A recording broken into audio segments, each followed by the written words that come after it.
Beloved, today I want to speak to you about a heart touched by heaven, a heart wrapped in golden vines, blooming flowers. What does that mean? It means a life infused with divine presence, a spirit held and strengthened by God's glory, a soul that blossoms where the world expects only thorns. Golden vines represent God's covenant power, his unbreakable, unshakable hold on you. Not chains of captivity, but cords of love. You didn't wrap yourself. Grace wrapped you. Favor wrapped you. Mercy wrapped you. God himself took your heart in his hands and covered it in his glory.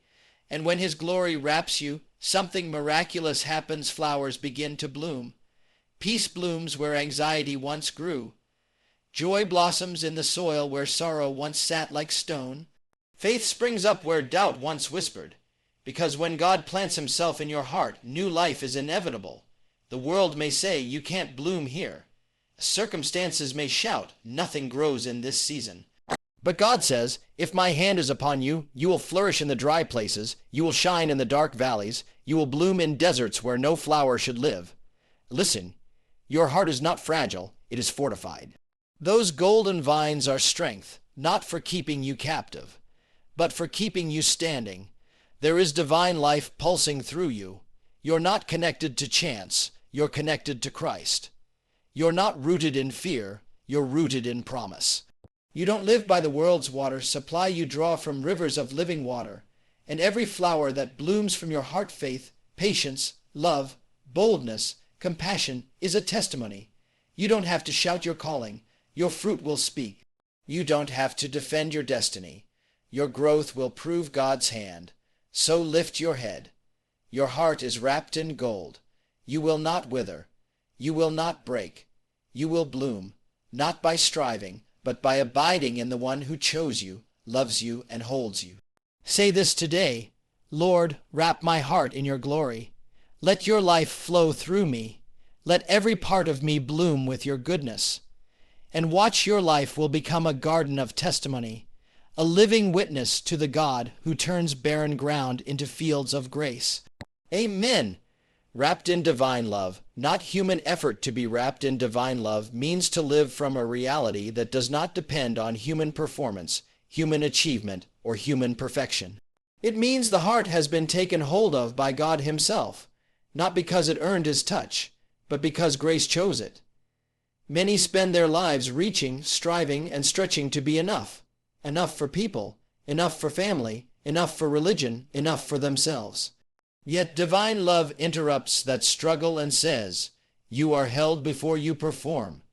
You are chosen before you act. You are loved before you understand why. When God wraps the heart, he does not do it with ropes of pressure or expectation.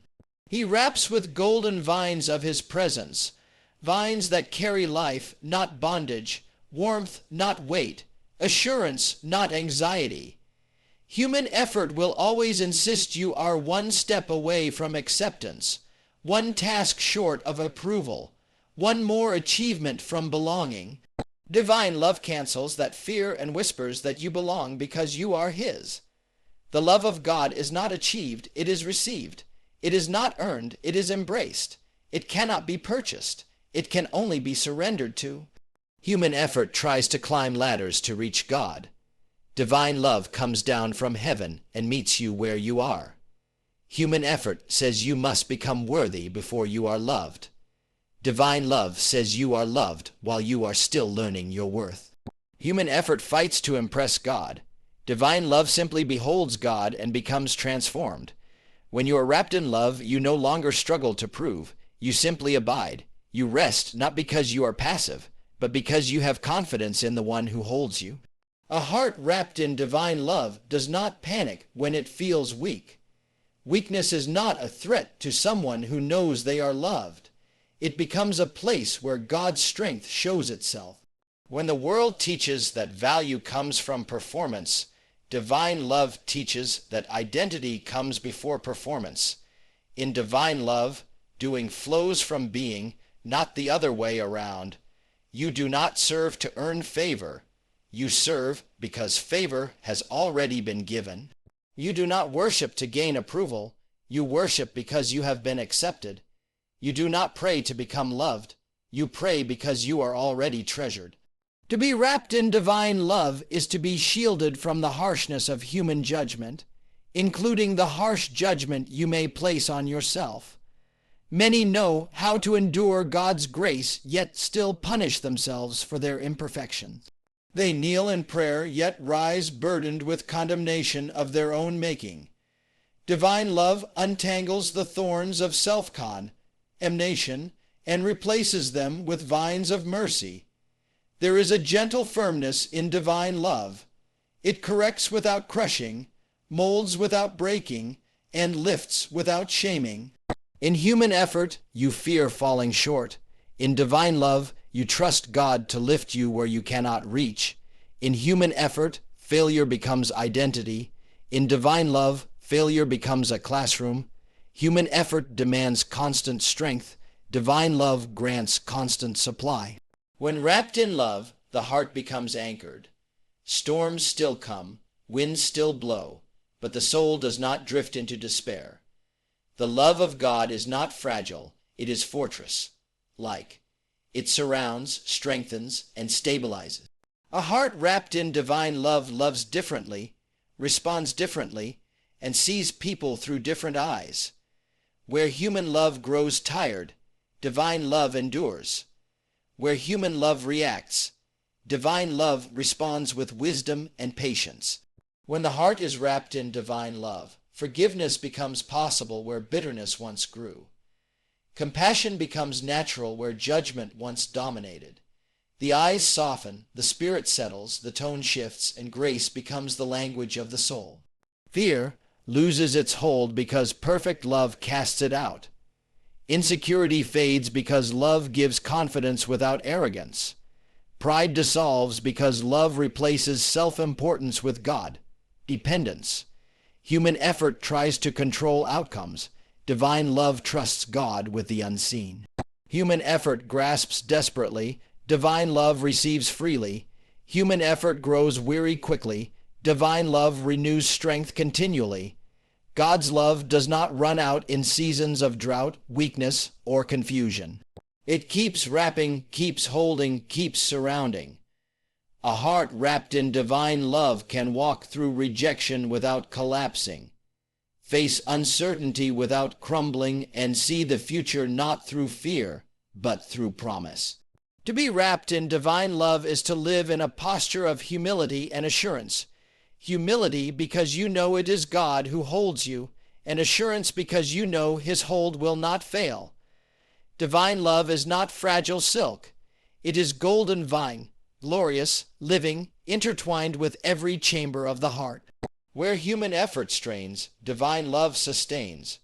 Where human effort strives, divine love embraces.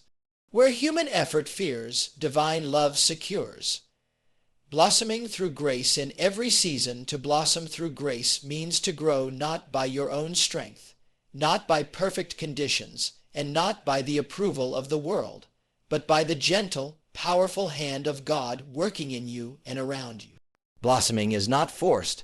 It is not the product of anxiety, nor the outcome of frantic striving.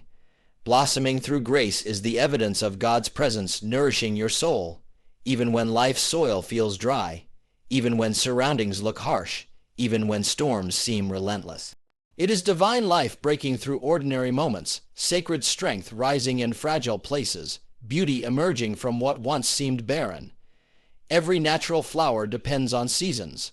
There are times for sprouting, times for resting, times for stretching upward, times for being hidden in the soil.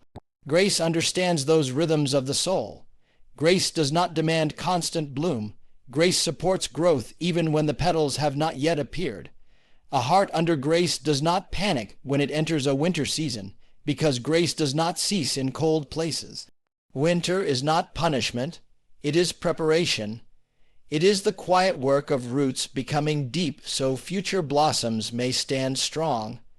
Grace guards the roots when the earth is frozen, when emotions feel numb, when progress seems paused. Grace whispers, "Rest, I am still working."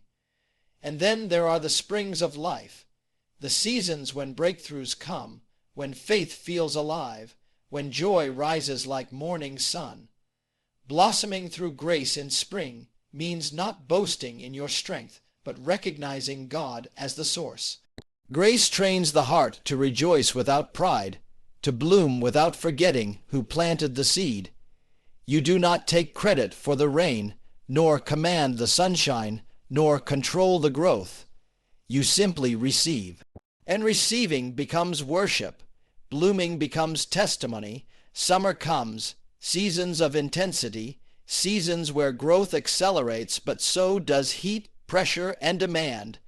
Blossoming through grace in summer means staying nourished.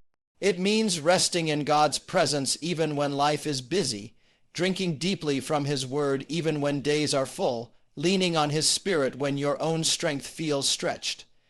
Grace becomes shade and water. Grace protects from burnout and wilt. Blossoming is not simply looking beautiful. It is remaining alive, steady, and fruitful under heat. A flower that blooms in summer is evidence of endurance, and endurance is empowered by grace. Autumn follows, times of transition, change, letting go. Blossoming through grace in autumn means understanding that release is not loss. It is part of growth. Leaves fall not because the tree is dying, but because the cycle is moving forward. Grace teaches the heart to release what no longer belongs, to surrender what God is finished with, to trust Him when He shifts relationships, opportunities, or environments.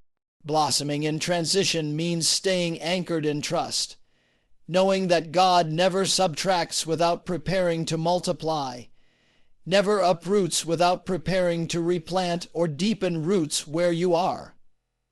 Grace gives the courage to yield, to obey, to adapt without fear. And throughout all these seasons, grace remains constant, unchanging love in changing times. Blossoming through grace means understanding that fruitfulness does not always look like visible success. Sometimes blossoming looks like patience in trial. Sometimes it looks like peace in uncertainty, like kindness when mistreated, like worship in pain, like stillness when others panic, like forgiveness when wounds feel fresh. Grace is not seasonal even if feelings are. Grace is the unbroken supply of God's life flowing through your soul regardless of climate or circumstance. A heart blossoming through grace does not compare with others. Flowers do not rush each other, do not criticize each other, do not measure each other's petals. Each blooms in its appointed time and place. Grace silences comparison and frees the soul from envy and insecurity. When you know growth comes from God, you stop striving to outgrow others and start trusting Him to grow you where you stand. In grace, someone else's bloom becomes a reason to celebrate, not compete. And God delights in such hearts, for unity grows where comparison dies. Blossoming through grace means being vulnerable enough to grow. Growth exposes tender petals to the elements. Grace gives the courage to remain open, to keep the heart soft, to love even when love has cost you before, to dream again after disappointment, to rise after falling. Grace is the strength to bloom with scars, not because scars disappeared, but because God used them as watering places for compassion. Grace turns wounds into wells and broken soil into gardens. There will be moments when growth feels slow, when progress feels invisible, when prayers seem delayed. But grace keeps working beneath the surface, nurturing faith, renewing hope, whispering promises in the quiet chambers of the heart. Blossoming through grace means knowing that God's timing is never late. The flower never panics about when to open. It simply responds to the light. In the same way, the heart responds to His presence, not pressure. Growth becomes natural, not forced, steady, not frantic, beautiful, not burdened. Strength rooted in God's covenant presence. Strength that is rooted in God's covenant presence is not strength borrowed from emotion, ego, or circumstances. It is not a confidence that rises when life is smooth and collapses when challenges come. It is the kind of strength that flows from knowing that God has bound himself to his word concerning you, that his promises are not fragile hopes but divine guarantees, sealed not by human performance but by his unchanging nature. Covenant presence means God is not occasionally near. He is committed, constant, and faithful. He does not visit as a guest. He abides as Lord. Strength grows when you stop trying to hold everything together and realize you are being held. Natural strength depends on resources you can see. Covenant strength draws from a source unseen, yet more real than everything visible. When people's support shifts, when feelings fluctuate, when circumstances turn uncertain, covenant strength remains steady because it is anchored in one who does not change. There is a boldness that rises in the heart when you know God stands with you. There is a calm courage that settles in the spirit when you understand that no battle is fought alone. Strength is not merely the absence of fear. It is the awareness of divine companionship in every valley, every assignment, every moment of uncertainty. To be rooted in his presence means refusing to measure your ability by your own capacity. It means letting his sufficiency swallow your insufficiency. Covenant presence reminds you that his power is not seasonal, his faithfulness is not situational, his support is not conditional. When you face resistance, you do not crumble because you know covenant presence means God fights with you and for you. Where human confidence falters, divine assurance stands. Where human pride boasts, covenant trust quietly endures. Strength in God is not loud but unshakable, not anxious but anchored, not restless but deeply settled.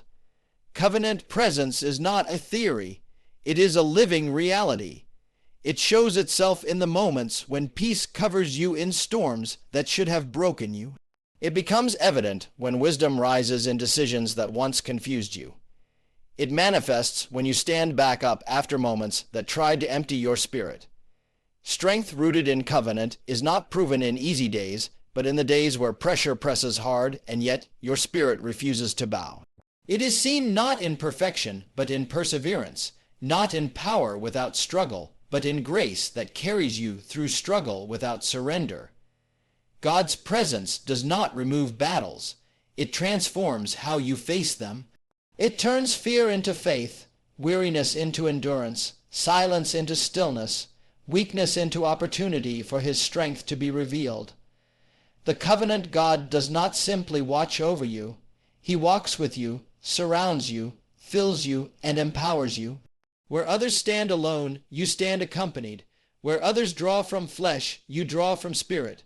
Where others rely on willpower, you rely on covenant power. Fruit of faith speaks louder than striving.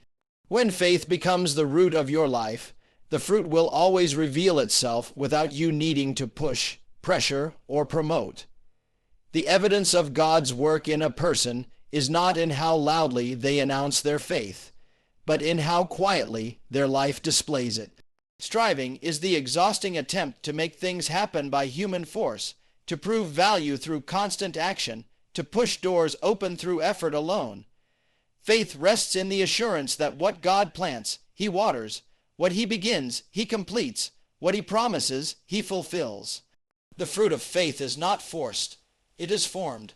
It emerges from trust, surrender, and alignment with God's timing and way. When faith is genuine, it doesn't need attention. It produces impact. It doesn't need applause.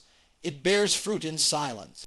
You don't convince people you belong to God by trying to look spiritual, sound spiritual, or perform spirituality. The life of faith speaks through peace in chaos, patience in delay, humility in success, kindness when provoked, resilience when challenged, and worship when circumstances contradict feelings. Real fruit is not displayed in public moments only, but in private disciplines, hidden obedience, unseen sacrifices, and quiet perseverance. God sees those places, and from them he brings visible fruit when the time is right. Striving drains, faith sustains. Striving breeds anxiety, faith cultivates confidence. Striving seeks recognition, faith seeks obedience. Striving focuses on results. Faith focuses on relationship. When you are striving, you feel the weight of outcomes on your shoulders. When you are walking by faith, you release outcomes to God and carry only His instruction and His peace. Fruit grows in the soil of surrender, not in the soil of stress. It grows when your heart is still enough to receive, humble enough to yield, and patient enough to wait. There are seasons where you may feel unseen or overlooked, where others burst forth like sudden blossoms while your growth seems slow. But faith understands that fruit doesn't grow overnight. It takes time for roots to develop, for character to shape, for the inner life to mature so the outward life can sustain blessing. God does not rush fruit because rushed fruit rots quickly. He grows you so your fruit remains. What He produces in you will last, not collapse under pressure or fade with trends. Fruit of faith is recognized not just by what you accomplish, but by who you become in the process. You can build a platform by striving, but only God can build a life of substance. You can gain attention by effort, but only grace can produce true transformation.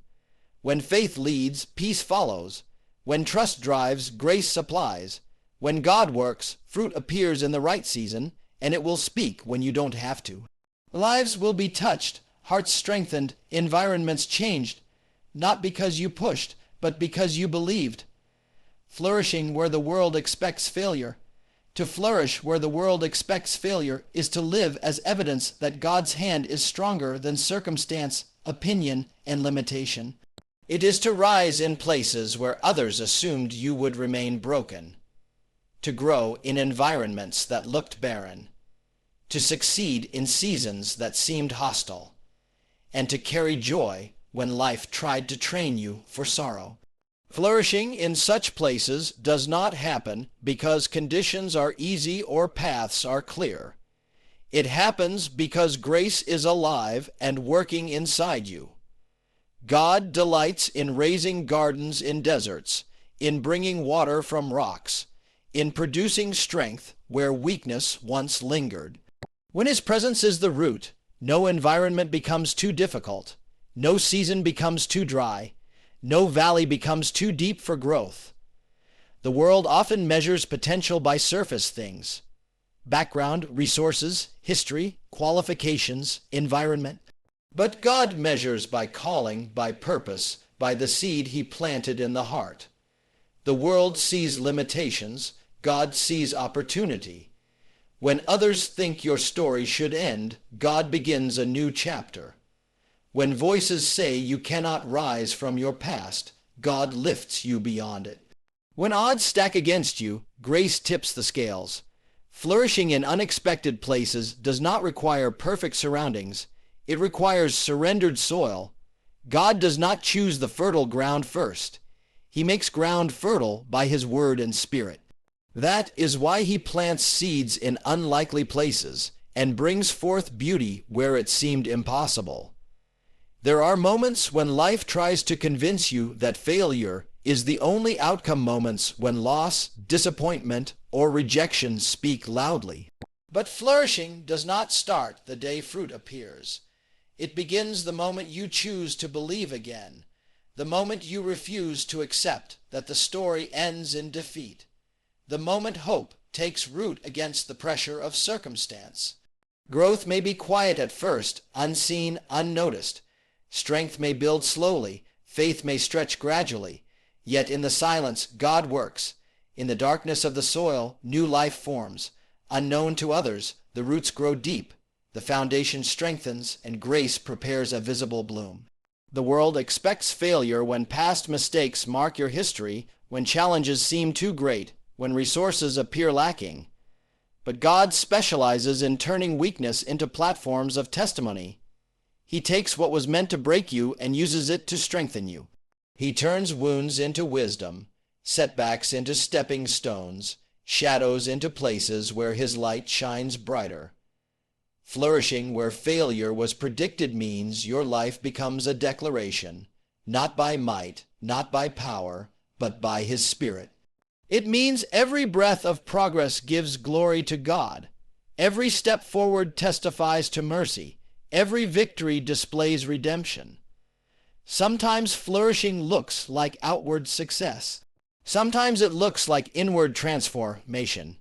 Peace instead of bitterness, hope instead of despair, love instead of resentment, resilience instead of defeat. The world may expect you to become hardened by pain, yet grace softens you. The world may expect you to quit, yet you endure. The world may prepare pity for you, yet God writes praise into your story. Flourishing in unexpected places becomes a silent sermon. Without trying to prove anything, your life proves that God is faithful, that grace is stronger than circumstance, and that no place is too barren for His power to bloom.